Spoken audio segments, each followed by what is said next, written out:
All right, let's dive straight into this explainer because we are about to uncover a massive secret about how your brain actually learns best.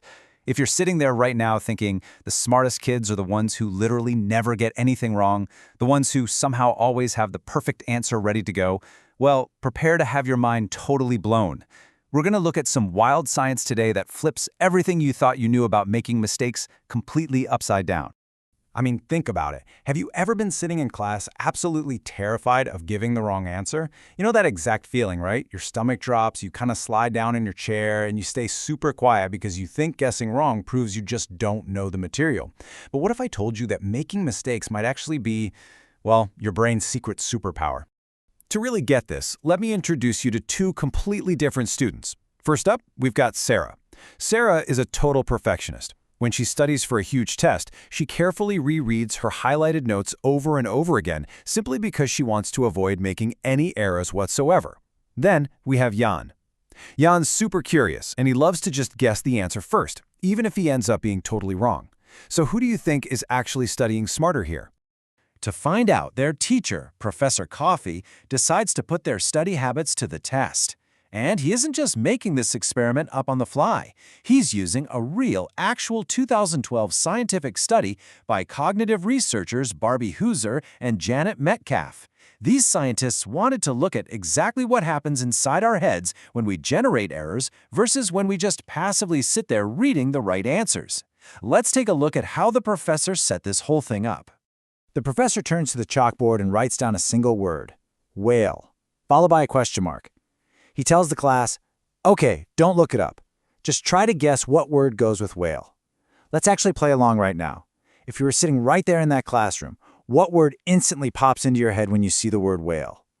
So Sarah, staying totally true to her style, stayed completely quiet. She didn't want to risk learning something false, so she just waited it out. But Jan boldly shouted out his guess for the entire class to hear. He yelled, fish! Close, Jan, but not quite. Professor Coffee just smiled and corrected him right away. He said, good try, Jan, but the true answer is actually mammal. So Jan made a mistake. But notice what just happened there. He tried, he took a guess, and then he got that immediate correction locked in. Next up, the professor writes the word dog on the board, but this time he immediately reveals the answer right next to it, barking. Sarah absolutely loved this part. She happily read dog points to barking, just passively waiting for the correct answer to appear, avoiding literally any chance of messing up. No guessing, zero errors. But then comes a really weird one. The professor writes attack on the board and asks the class for a guess. Jan, who is clearly not afraid of a challenge, confidently shouts out, war! Which honestly makes total sense, right? Attacks happen in wars. But then the professor reveals the actual answer and the entire class bursts out laughing. The word is bicycle. Attack points to bicycle? I mean, it's a totally random, completely unrelated word. Sarah just shakes her head, thinking Jan is completely wasting his time, blurting out guesses when he could just be memorizing the actual right answers. Now, let's fast forward a few days. It's time for the big test. The professor erases the board and starts asking the class for the answers. Between Sarah, the careful reader, and Jan, the messy guesser, who do you honestly think remembered the right answers better? Well, here is the crucial point. Jan absolutely crushed it. On the related words, like when he guessed fish for whale, he completely outperformed Sarah and her passive reading strategy. Even though Jan was totally wrong at first, his brain held on to the correct answer, mammal, way better than Sarah did when she just read dog points to barking. And this brilliantly shows us how building memory links works in your brain. See, when Jan guessed fish, his brain lit up like a Christmas tree. It activated all of his background knowledge about the ocean, fins, sea creatures, the whole shebang. So when the professor handed him the correct answer, mammal, Jan's brain had this massive, glowing web of related ideas ready for that new word to firmly latch onto. It's a scientific process called deep encoding, which basically means your brain acts like superglue for new information. But hold on a second. Remember that weird attack points to bicycle example? Yeah, when it came to that one, Jan actually didn't do any better than Sarah. Why? Because Jan's guess of war had literally zero connection to bicycles. His brain activated thoughts of battles and shields, so the word bicycle just bounced right off, kind of like two puzzle pieces that don't fit together at all. His brain couldn't build any useful memory links because the mistake wasn't related to the true answer. And what's super interesting is that the real breakthrough from the actual study proves this exact point. The data scientifically showed that a mistake absolutely must be related to the topic for this memory hack to actually work. If you make a random, totally unconnected mistake, it doesn't do much. But a related, thoughtful mistake, oh, that is pure brain fuel.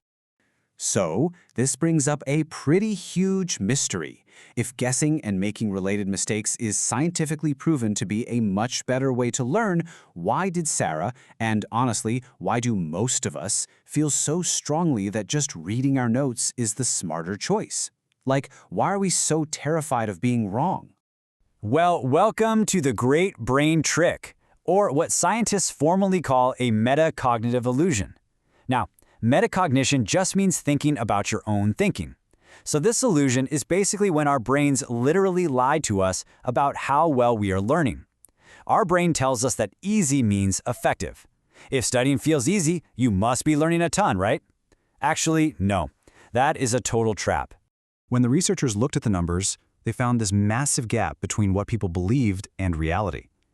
The people in the experiment completely failed to realize that generating errors was actually helping them. Instead, they mistakenly believed that just reading the words the easy way worked best. And you can see how this builds a really tricky trap for students. Reading a textbook feels smooth, fast, and easy. Guessing answers and getting them wrong, that feels hard, bumpy, and honestly a little messy.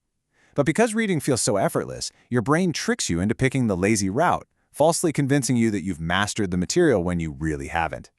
But as the researchers proved, an error isn't some embarrassing failure you need to hide. They wrote, "Committing an error facilitates learning. It's an incredibly powerful brain-building tool." The absolute most important key here, though, is that you must find out the right answer immediately after you guess. Your mistake primes the brain, and that immediate feedback locks in the correct knowledge. All right, how to study smarter. Let's get into what you can actually do with this. So, how did Sarah change her habits when she realized she was falling for the great brain trick? She completely flipped how she studied. And honestly, you can try this tonight when you do your homework. First, physically cover up the answers on your flashcards or in your textbook. Second, force your brain to make a guess out loud, even if you are completely unsure and make a wrong guess. And finally, uncover and check the true answer immediately. That simple three-step process forces your brain to build those incredibly strong memory links. The authors of the study even go as far as saying that guessing should actually be encouraged by teachers, which turns literally everything we thought we knew about failing upside down. Educators need to know that making students guess isn't mean or embarrassing. It's actually the kindest, most effective way to help them remember things for the long term. So, I'm going to leave you with this final thought. Perfection is actually the enemy of learning. If you never get anything wrong, you just aren't stretching your brain's memory web.